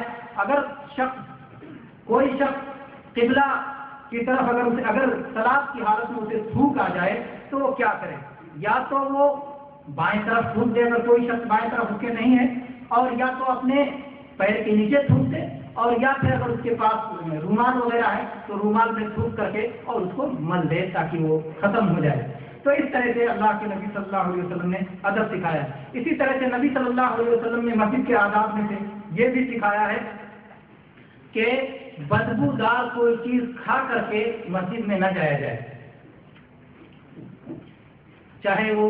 لہسن ہو، کچا لہسن، کچا پیاز یا مولی یا ایسی چیزیں جس کے کھانے کے بعد جو ہے بدبودار ڈگار آتی ہے، اس طرح کی چیزیں کھانے سے آدمی کھا کر کے مسجد میں نہ جایا کرے۔ یا اس طرح سے اس میں وہ ساری چیزیں آ جاتی ہیں، بیڑی پی کر کے، سگریٹ پی کر کے، یا جس کے کپڑوں میں بدبو ہو، یا اس طرح جس کے موزے سے بدبو آ رہا ہو، یہ ساری چیزیں اس میں داخل ہیں۔ اور اس کے لیے ایک بار عمر رضی اللہ عنہ خطبہ دے رہے تھے جمعہ کے دن، اور جمعہ کے دن خطبے میں عمر رضی اللہ عنہ نے کہا کہ لوگوں، اللہ کے نبی صلی اللہ علیہ وسلم کے زمانے میں نے دیکھا ہے کہ اگر کوئی شخص لہسن یا پیاز کھا کر کے آتا تھا تو اللہ کے نبی صلی اللہ علیہ وسلم حکم دیتے تھے کہ اسے نکال دیا جائے، مسجد سے نکال کر کے اسے بقیع پہنچا دیا جاتا تھا۔ آپ جانتے ہیں کہ مسجد نبوی کے قریب میں بقیع ہے، تو اگر کوئی یہ کھا کر کے آتا تھا اور مسجد میں بدبو کرتا تھا تو اللہ کے نبی صلی اللہ علیہ وسلم اسے نکال دیتے تھے اور کہتے تھے اس کو بقیع سے نکال دو کیونکہ اس کے منہ سے بدبو آ رہی ہے۔ تو میرے بھائی، آج جو لوگ بدبو کرتے ہیں مسجد میں جا کر کے، یا ان کے بغل میں کھڑے ہونے والوں کو جس طرح تکلیف ہوتی ہے، تو ایسے لوگوں کو مسجد میں نہیں جانا چاہیے اور اس کی بدبو کی کوئی انتظام کرنا چاہیے صفائی کا، تاکہ بدبو نہ ہونے پائے۔ اور اسی لیے لہسن پیاز اگر کھانا ہو تو یہ ادب سکھایا گیا ہے کہ آدمی اسے پکا کر کے اس کے بدبو کو ختم کر دے۔ فَلْيُمِتْهَا طَبْخًا فَلْيُمِتْهُمَا طَبْخًا، یعنی پکا کر کے ان کی بدبو کو ختم کر دے۔ اور اسی لیے ان ساری جگہوں پر جو مسلمانوں کے جمع ہونے کے دن ہیں، جیسے جمعہ کا دن ہے، عید کا دن ہے، اور اسی طرح سے احرام کے بعد کے مسائل ہیں، ہر جگہ پر مسلمان کو یہ حکم دیا ہے کہ خوشبو لگائے، اچھے کپڑے پہنے اور اچھا لباس پہنے، تاکہ مسلمانوں کے درمیان میں رہے تو صاف ستھرا رہے اور خوشبو کے ساتھ رہے اور بدبو سے محفوظ رہے۔ اسی طرح سے جو چیزیں مسجد میں منع ہیں، اس میں سے ایک چیز ہے کہ مسجد میں آدمی کوئی گم شدہ چیز تلاش نہ کرے۔ مسجد میں کوئی شخص کوئی گم شدہ چیز تلاش نہ کرے اور اس کے لیے اپنی آواز بلند نہ کرے۔ اگر اسے گم شدہ چیز کے بارے میں پوچھنا ہے تو وہ مسجد کے باہر لوگوں سے پوچھے کہ کسی کو ملا ہے تو بتائے۔ چنانچہ ابو ہریرہ رضی اللہ عنہ کی صحیح مسلم میں حدیث ہے کہ اللہ کے نبی صلی اللہ علیہ وسلم نے ارشاد فرمایا، جو کسی آدمی کو مسجد میں گم ہونے والی چیز کا اعلان کرتے ہوئے سنے تو اس کو بددعا دے اور کہے کہ اللہ تعالیٰ تیرا سامان تجھے واپس نہ لوٹائے۔ تو یہ گویا سزا دی گئی ہے کہ مسجد میں،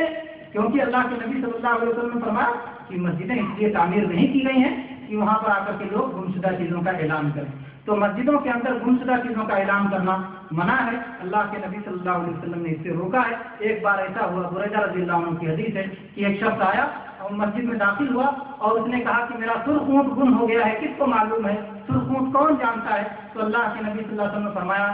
کہ تو نہ پائے، یعنی گویا اس کے لیے بددعا کی تجھے نہ ملے تیرا اونٹ۔ مسجدیں اس لیے نہیں بنائی گئی ہیں، مسجدیں جس مقصد کے لیے بنائی گئی ہیں وہی کام مسجد میں ہونا چاہیے، یعنی اللہ کا ذکر، تلاوت قرآن، صلاۃ، عبادت، تعلیم و تعلم اور اس طرح کی چیزیں ہونا چاہیے جس مقصد سے بنائی گئی ہیں۔ اسی طرح سے مسجد میں خرید و فروخت کرنا منع ہے۔ مسجد میں کوئی چیز بیچنا، کوئی چیز خریدنا، یہ بھی منع ہے، اور جو شخص ایسا کرے اسے بھی بددعا دینے کے لیے کہا گیا ہے۔ ابو ہریرہ رضی اللہ عنہ کی حدیث ہے، ترمذی کی صحیح حدیث ہے۔ اللہ کے نبی صلی اللہ علیہ وسلم نے فرمایا، اذا رأيتم من يبيع او يبتاع في المسجد فقولوا له لا اربح الله تجارتك۔ جب تم پاؤ کسی کو کہ مسجد میں بیچ رہا ہے یا مسجد میں خرید رہا ہے تو کہو کہ اللہ تبارک و تعالیٰ تمہاری تجارت میں نفع نہ کرے، تمہاری تجارت میں نفع نہ کرے۔ اگر وہ تجارت کرنا چاہتا ہے تو اس طرح سے مالی معاملات مسجد میں ہو سکتے ہیں، جیسا کہ آگے ذکر آئے گا کہ جائز چیزیں کیا کیا ہیں مسجد میں۔ اسی طرح سے مسجد میں جو چیزیں منع ہیں اس میں سے ہے مسجد کے اندر قبر بنانا یا قبر پہ مسجد کی تعمیر کرنا، اور یہ نہایت سخت منع ہے۔ چنانچہ اللہ کے نبی صلی اللہ علیہ وسلم اپنی وفات کے وقت، جس وقت آپ بیمار تھے، وفات والی بیماری، اس میں اللہ کے نبی صلی اللہ علیہ وسلم اپنی امت کو اس سے ڈرا رہے تھے، اور چنانچہ آپ نے اسی لیے ارشاد فرمایا لعن اللہ یہود والنصارى اتخذوا قبور انبیائهم مساجد۔ اللہ تبارک و تعالیٰ یہود و نصارہ پر لعنت فرمائے کہ ان لوگوں نے اپنے نبیوں کی قبروں کو سجدہ گاہ بنا لیا، اپنی نبیوں کی قبروں پہ مسجد بنا لیا۔ اللہ کے نبی صلی اللہ علیہ وسلم سے روکنا چاہتے تھے، اور اسی لیے چاہے نبی کی قبر ہو، چاہے ولی کی قبر ہو، چاہے بزرگ کی قبر ہو، کسی کی بھی قبر مسجد میں نہیں ہونا چاہیے، اور کسی کی قبر پہ بھی مسجد نہیں ہونا چاہیے۔ چنانچہ نبی صلی اللہ علیہ وسلم کو عائشہ رضی اللہ عنہا کے گھر میں دفن کیا گیا تھا، اس وقت وہ مسجد کا حصہ نہیں تھا۔ جب دفن کیا گیا تو وہ مسجد کا حصہ نہیں تھا، اور آج بھی نبی صلی اللہ علیہ وسلم کی قبر کو کئی دیواروں سے گھیر دیا گیا ہے تاکہ وہ مسجد میں شامل نہ ہو۔ وہ مسجد میں شامل نہیں ہے، مسجد سے الگ تھلگ ہے، وہ مسجد کا حصہ نہیں ہے۔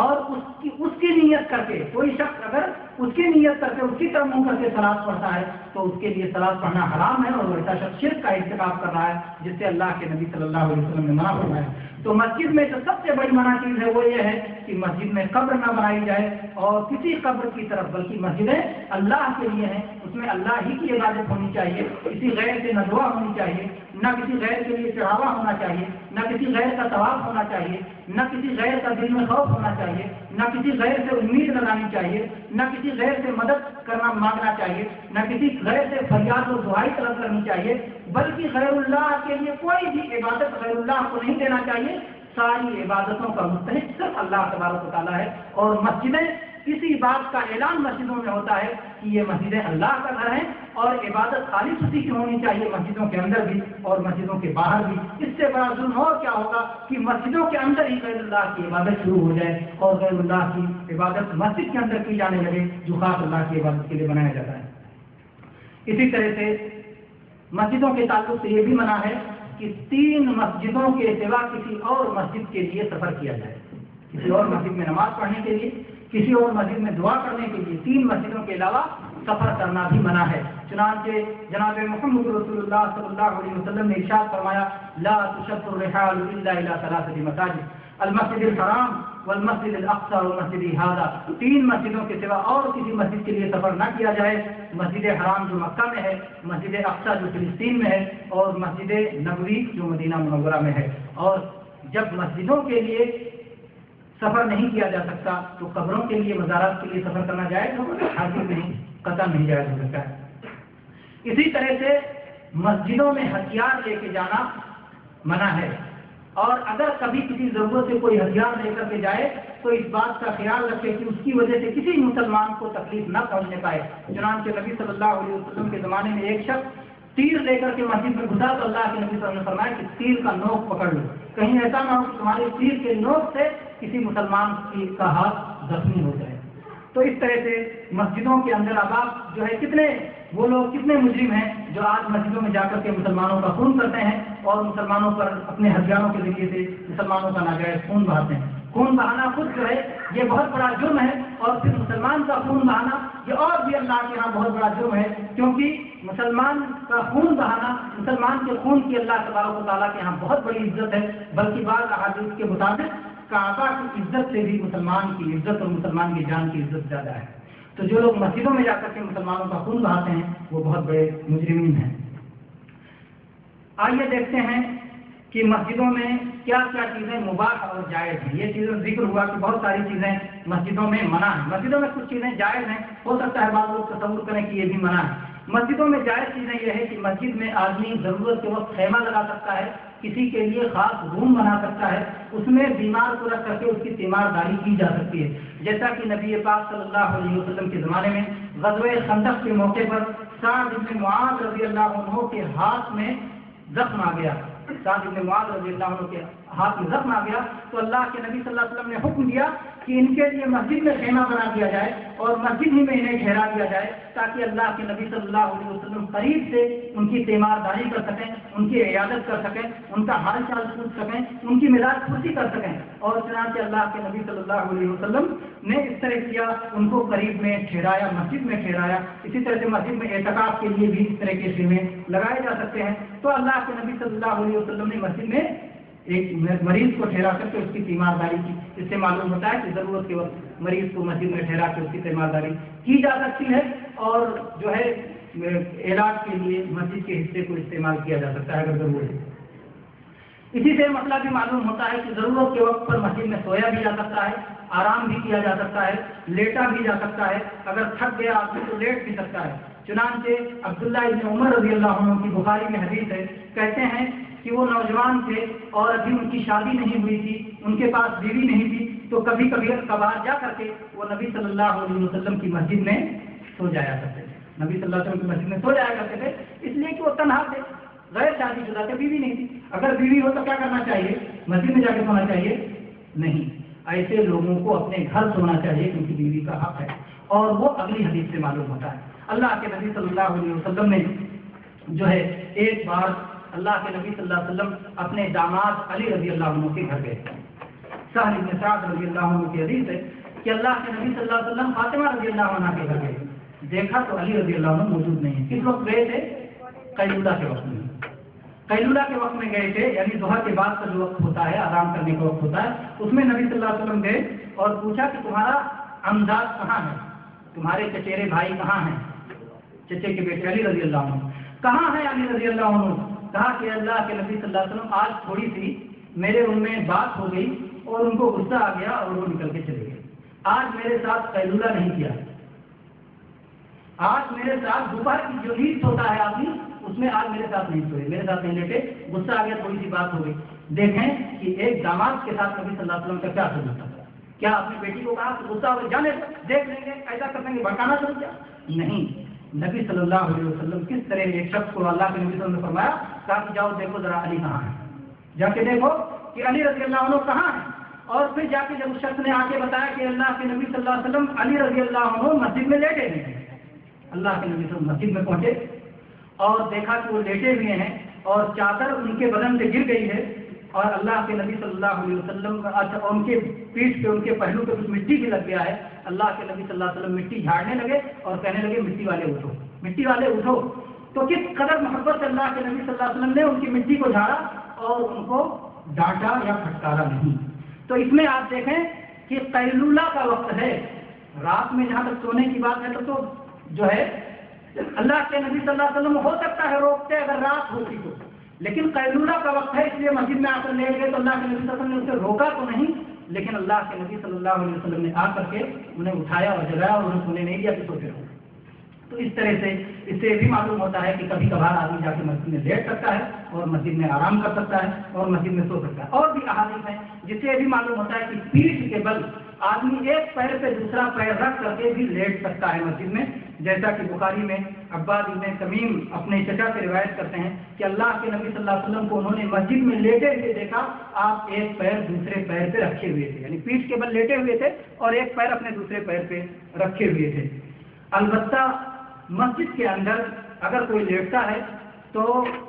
ایک پیر دوسرے پیر پہ رکھ کے لیٹ سکتا ہے، لیکن پیٹھ کے بل لیٹنا منع ہوگا، اس لیے کہ اللہ کے نبی صلی اللہ علیہ وسلم نے پیٹھ کے بل لیٹنے کے بارے میں فرمایا انہا رجعۃ یبغضها اللہ، یہ ایسا لیٹنا ہے جسے اللہ ناپسند کرتا ہے. تو پیٹ کے بل لیٹنا یہ منع ہوگا مسجد میں بھی اور مسجد کے علاوہ دوسری جگہ میں بھی. یہ روایت ابو داؤد کی اور صحیح حدیث ہے. اسی طرح سے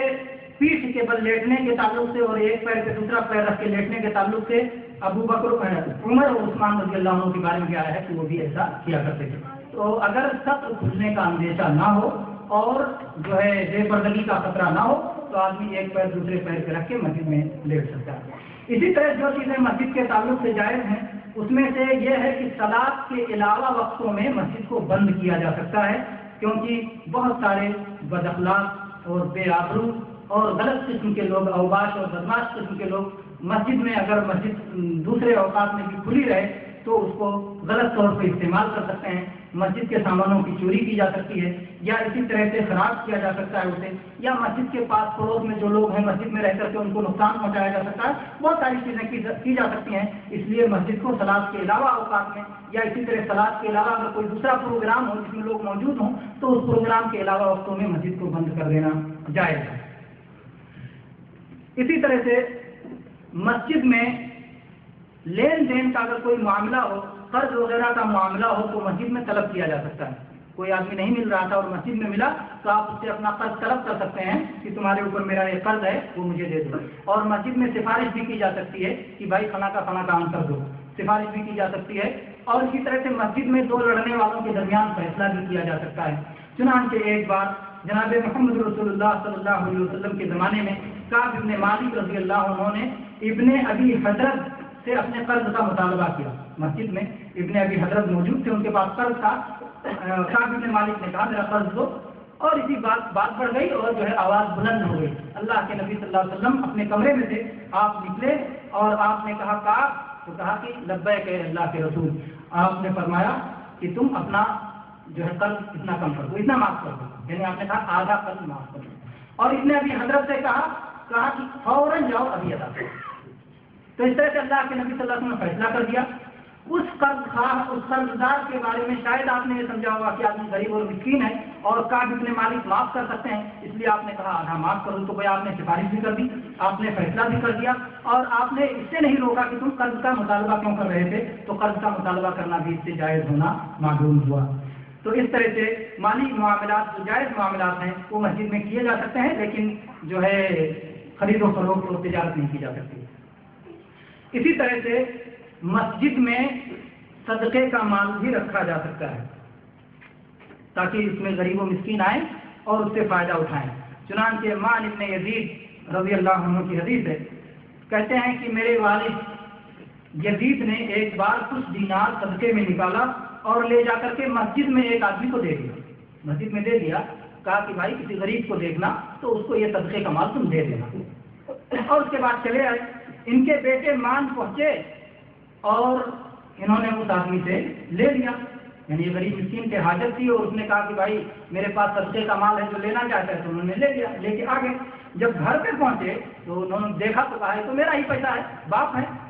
کہا کہ مان میں نے تم کو نہیں دینا چاہا تھا, تم کیوں لے کر کے چلے آئے. تو کہا کہ آپ سے میں نے تھوڑی لیا ہے, میں نے تو اس آدمی سے لیا ہے جہاں آپ رکھ کر کے آ گئے تھے, اور میں ہی دوں گا, میں ضرورت مند ہوں. اللہ کے نبی صلی اللہ علیہ وسلم کے پاس چلو فیصلہ کیا جائے. اللہ کے نبی صلی اللہ علیہ وسلم کے پاس پہنچے تو اللہ کے نبی صلی اللہ علیہ وسلم نے فرمایا کہ اے یزید جو تم نے نیت کی تھی تمہیں مل گیا, اور اے مان جو تم نے لے لیا وہ تم کو مل گیا. یہاں پر یہ معلوم ہوتا ہے کہ اگر بچہ آپ سے الگ ہے, آپ کا بیٹا ہے, آپ سے الگ ہے, آپ اس کے خرچ کے ذمہ دار نہیں ہیں, وہ محتاج ہے, تو آپ کا صدقہ وہ لے سکتا ہے, باپ کا صدقہ وہ لے سکتا ہے. اور یہاں پر تو میں اپنے بچے کو دینا بھی نہیں چاہتے تھے کہ اپنا صدقہ اپنے ہی گھر میں رہ جائے, یہ دینا نہیں چاہتے, ان کی نیت نہیں تھی. انہوں نے ایک آدمی کو کہا تھا, کفیل اور ذمہ دار بنا دیا تھا کہ بھائی یہ صدقہ کسی محتاج کو دے دے, اور وہ محتاج سے ان کو صدقہ پہنچ گیا تو پھر ان کو اعتراض کرنے کا کوئی حق بھی نہیں بنتا ہے. تو اس طرح سے اگر کوئی شخص اپنے باپ کے خلاف کوئی معاملہ لے جائے یا عالم سے جا کر کے فتویٰ پوچھے تو اس میں باپ کی نافرمانی نہیں ہے. صحیح مسئلہ معلوم کرنے کے لیے باپ کو عالم کے پاس لے کے جایا جا سکتا ہے, جیسے کہ یہاں پر صحابی اپنے والد کو نبی صلی اللہ علیہ وسلم کے پاس لے کر گئے اور ان کو صحیح مسئلہ بتایا. اگر وہ نہ لے گئے ہوتے تو شاید ان کو ان کی ضرورت پوری نہیں ہوتی اور ان کو اپنا مال دینا پڑتا. تو اس طرح سے اللہ کے نبی صلی اللہ علیہ وسلم نے فرمایا کہ یہ مال لینا جائز ہے. اسی طرح سے اللہ کے نبی صلی اللہ علیہ وسلم, یہ حدیث جو ہے بخاری کی حدیث ہے, مان ابن یزید رضی اللہ عنہ. اسی طرح سے جو ہے بخاری ہی کی ایک اور حدیث ہے جو انس رضی اللہ عنہ سے مروی ہے کہ اللہ کے نبی صلی اللہ علیہ وسلم کے زمانے میں بحرین سے مال آیا. مسلمانوں کا مال مختلف انداز سے مختلف جگہوں سے آتا تھا, یا تو صدقے کا مال ہوتا تھا, یا جزیے کا مال ہوتا تھا,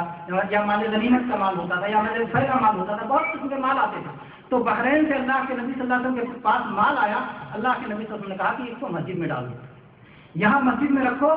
اور اب تک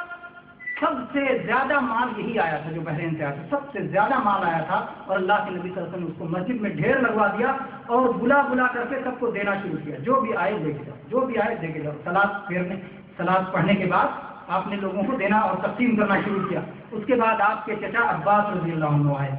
اور انہوں نے کہا کہ اللہ کے نبی صلی اللہ علیہ وسلم مجھے بھی دیجیے۔ آپ نے کہا کہ لے لو، جتنا تم اٹھا سکتے ہو لے لو۔ چنانچہ عباس رضی اللہ عنہ پورا بھر لیا، پورا عباس رضی اللہ عنہ نے اپنے کپڑے میں بھر لیا، اور جب بھر لیا اٹھانے لگے تو اٹھا نہیں پا رہے تھے اکیلے، تو کہا کہ اللہ کے نبی صلی اللہ علیہ وسلم آپ اٹھوا دیجیے۔ تو کہا چچا سے عباس رضی اللہ عنہ، اللہ کے نبی صلی اللہ علیہ وسلم نے کہا بھتیجے اٹھوا دی۔ اللہ کے نبی نے کہا میں نہیں اٹھاؤں گا اور نہ ہی کوئی اٹھانے میں تمہاری مدد کرے گا، اکیلے جتنا اٹھا سکتے اتنا لے جائیں۔ تو کہا دوسرے سے اٹھوا دیجیے، کہا نہیں دوسرے سے بھی نہیں کہوں گا اٹھانے کے لیے، اور نہ ہی سب کو آپ نے روک دیا، کہا کوئی نہیں اٹھائے گا، جتنا یہ اٹھا سکتے ہیں اتنا ہی اٹھائیں۔ چنانچہ پھر تھوڑا سا نکال کے باہر کر دیا، پھر اٹھایا، پھر نہیں اٹھا سکے، پھر تھوڑا سا نکال کے باہر کیا، پھر اٹھایا، پھر نہیں اٹھا سکے، یہاں تک کہ جو ہے اٹھایا آخر میں بڑی مشقت سے، اور لاد کے لے چلے تو بڑی مشقت سے لے کے جا رہے تھے۔ تو اللہ کے نبی صلی اللہ علیہ وسلم اپنی آنکھ سے دیر تک ان کو دیکھتے رہے کہ انسان مال کا کتنا حریص ہوتا ہے، انسان مال کا کتنا حریص ہوتا ہے، جبکہ اللہ کے نبی صلی اللہ علیہ وسلم کو دنیا سے کوئی محبت نہیں، سارا مال آیا اور آپ نے مسجد میں رکھ کے سب لوٹا دیا، لیکن آپ دور تک دیکھتے رہے۔ اور اس کے بعد اللہ کے نبی صلی اللہ علیہ وسلم وہاں سے تب اٹھے کہ مسجد میں ایک بھی درہم باقی نہیں بچا، سب کے سب آپ نے لوگوں میں تقسیم کر دیا۔ تو اس سے یہ بھی معلوم ہوتا ہے کہ مسجد میں مال کو تقسیم کیا جا سکتا ہے، صدقہ و زکوٰۃ کو دیا جا سکتا ہے مسجد میں۔ اسی طرح سے مسجد میں صدقہ رکھنے کی وہ حدیث بھی دلیل ہے جو سنن نسائی اور ابن ماجہ میں ہے۔ وقت بہت زیادہ ہوگا، مسجد میں صدقہ رکھنے کی وہ حدیث بھی دلیل ہے جس میں اللہ کے نبی صلی اللہ علیہ وسلم نے ایک بار دیکھا، آپ مسجد میں نکلے اور آپ کے ہاتھ میں ایک لاٹھی تھی، اور آپ نے دیکھا کہ ایک شخص نے کھجور کا گچھا لٹکا رکھا ہے، اور وہ بھی جو ہے خراب کھجور کا لٹکا رکھا ہے۔ آپ نے اپنے جو ہے لاٹھی سے گچھے پہ مارا اور کہا کہ اس کا مالک اگر چاہتا تو اس سے اچھی بھی کھجور لا کے لٹکا سکتا تھا، یعنی کھجور لٹکانے پہ آپ کو کوئی اعتراض نہیں ہوا، آپ نے یہ کہا کہ مسجد میں رکھنا تو اور اچھی چیز رکھنا چاہیے، یہ نہیں کہ ردی چیز لا کر کے مسجد میں رکھ دو، تو اچھی چیز لا کر کے مسجد میں رکھنا چاہیے۔ اس سے معلوم ہوتا ہے کہ مسجد میں ایسی چیزیں رکھی جا سکتی ہیں جس کا نفع لوگوں کو عام ہو، جیسے پانی پینے کے لیے اگر کوئی شخص جو ہے اس میں ثلاجہ یا برادہ رکھوا دیتا ہے، یا اسی طرح سے جو ہے اور کوئی چیز رکھوا دیتا ہے جس کا نفع مسلمانوں کو عام ہو، تو یہ چیز جائز ہے۔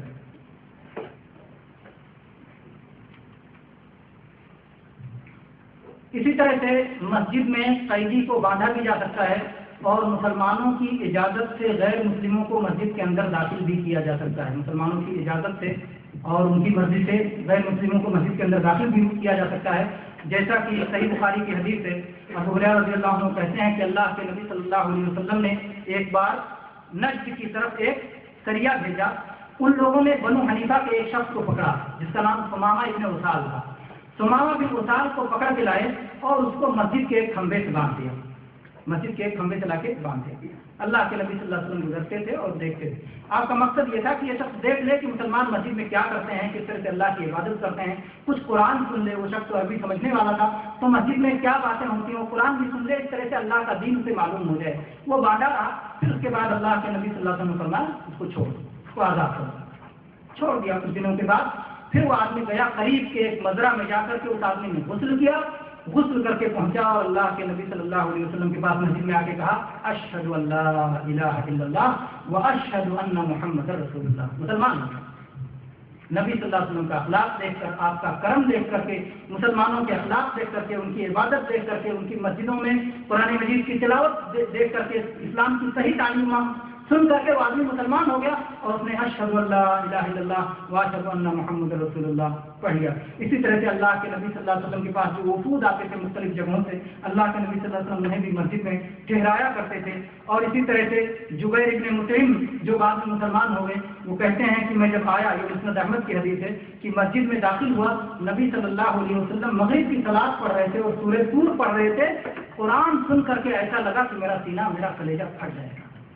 قرآن کو سمجھتا تھا، قرآن کی تاثیر یہ ایک مستقل موضوع ہے میرے بھائیوں کہ کس طرح سے قرآن مجید اثر کرتا ہے۔ تو اس طرح سے قرآن سن کر کے میں لگا کہ میرا کلیجہ پھٹ جائے گا۔ آج بھی اگر ہمارے ملکوں ہندوستان، پاکستان اور بنگلہ دیش اور یہ جو دوسرے ہمارے ملک ہیں جس میں ہندی اردو بولا جاتا ہے، اگر قرآن پاک کی تعلیم کو صحیح طور پر عام کیا جائے تو کتنے لوگ اللہ کے دین میں فوج در فوج داخل ہوں گے، کیونکہ اللہ کا دین فطرت کا دین ہے، اور انسان کی طبیعت سے پوری طرح میل کھاتا ہے، اور اس میں اس طرح کی کوئی کمی نہیں ہے جس طرح کی دوسرے دینوں میں کر لیا ہے، کیونکہ سارے دین اللہ تعالیٰ کی طرف سے نازل ہوئے ہیں اور سب کی صحیح تعلیم اللہ تعالیٰ کی طرف سے تھی۔ بعد میں لوگوں نے اس میں زیادتی کر لی، اس میں بڑھا لیا، اس کو بدل لیا، کچھ چیزوں کو چھوڑ دیا، کچھ چیزوں کو اپنا لیا، تو اس طرح سے صحیح کوئی دین آج باقی نہیں رہ گیا ہے۔ آج جو دین صحیح حالت میں باقی رہ گیا ہے وہ صرف اسلام ہے۔ اس لیے اگر ان کو صحیح دین معلوم ہو جائے تو لوگ فوج در فوج اسلام میں داخل ہوں گے، اور اسلام کے تعلق سے جو غلط فہمیاں ہیں، جو دشمنی ہیں، وہ ساری دشمنیاں ختم ہو جائیں گی۔ تو اس طرح سے میرے بھائیوں جو ہے مسجد میں اسی طرح سے مسلمان ہونے کے بعد، اسلام لانے کے بعد اگر مسجد میں بیٹھ کر کے کچھ لوگ جاہلیت کے زمانے کی باتیں بیان کریں اور اس میں کچھ ہنسیں اور کچھ ہنسائیں تو اس میں بھی کوئی حرج نہیں ہے، جیسا کہ نبی صلی اللہ علیہ وسلم کے بارے میں جابر بن سمرہ رضی اللہ عنہ کی حدیث ہے، جسے شیخ البانی نے صحیح قرار دیا، ترمذی اور سنن نسائی میں ہے کہ اللہ کے نبی صلی اللہ علیہ وسلم فجر پڑھنے کے بعد اپنی جگہ پر بیٹھ جاتے تھے اور سورج نکلنے تک بیٹھے رہتے تھے۔ صحابہ کرام وہاں پر بیٹھ کر کے اپنی جاہلیت کے زمانے کی باتیں کرتے تھے، جاہلیت کے اشعار سناتے تھے اور ہنستے تھے، اور نبی صلی اللہ علیہ وسلم مسکراتے تھے۔ تو اس طرح سے مسجد میں اگر جاہلیت، تو اس میں شارحین لکھتے ہیں کہ اس میں جو ہے جب وہ اپنی جاہلیت کی باتیں کہتے تھے ہم کتنے بیوقوف تھے کہ کھجور لے کے سفر کرتے تھے اور کوئی اچھا سا سندر سا پتھر نہیں ملتا تھا تو اسی کھجور کی مورتی بنا لیتے تھے اور اسی کھجور کے آگے ہاتھ جوڑ دیتے تھے، پوج لیتے تھے، اور اس کے بعد جب بھوک لگتی تھی تو اسی کو توڑ کے کھا بھی جاتے تھے۔ اس کے بعد ہنستے تھے کہ ہم کتنے بیوقوف تھے، مسلمان ہونے کے بعد اللہ نے ہمیں اسلام کی نعمت دی۔ ایسے ہی وہ لوگ جو ہے اپنے ہاتھوں سے جس مورتی کو کرتے تھے اور اس کے بعد اسی مورتی پر لومڑی پیشاب کر کے چلی جاتی تھی، اس کے باوجود اسی کی عبادت کرتے رہتے تھے۔ تو یہ ساری چیزیں بیان کر کے صحابہ کرام ہنستے تھے، تو اللہ کے نبی صلی اللہ علیہ وسلم جو اس پہ مسکراتے تھے اور کسی کو منع نہیں کرتے تھے۔ تو یہ ساری چیزیں مسجد میں جائز ہیں۔ اسی طرح سے مسجدوں میں اللہ کا ذکر، تلاوت، یہ ساری چیزیں تو وہ ہیں کہ جس کے لیے مسجدوں کی تعمیر ہوئی ہے اور اسی لیے مسجدوں کو بنایا گیا ہے۔ اللہ تبارک و تعالیٰ سے دعا ہے کہ اللہ تبارک و تعالیٰ ہم سب کو مسجد کا حق سمجھنے کی توفیق عطا فرمائے، مسجدوں کی تعمیر میں بڑھ چڑھ کر کے حصہ لینے کی توفیق عطا فرمائے، مسجدوں کو ہر گندگی سے، ہر طرح کی برائی سے محفوظ رکھنے کی توفیق عطا فرمائے، مسجدوں میں تعلیم کا، صحیح تعلیم کا بندوبست کرنے کی توفیق عطا فرمائے۔ آمین۔ وآخر دعوانا ان الحمد للہ رب العالمین، وصلی اللہ علی نبینا وسلم۔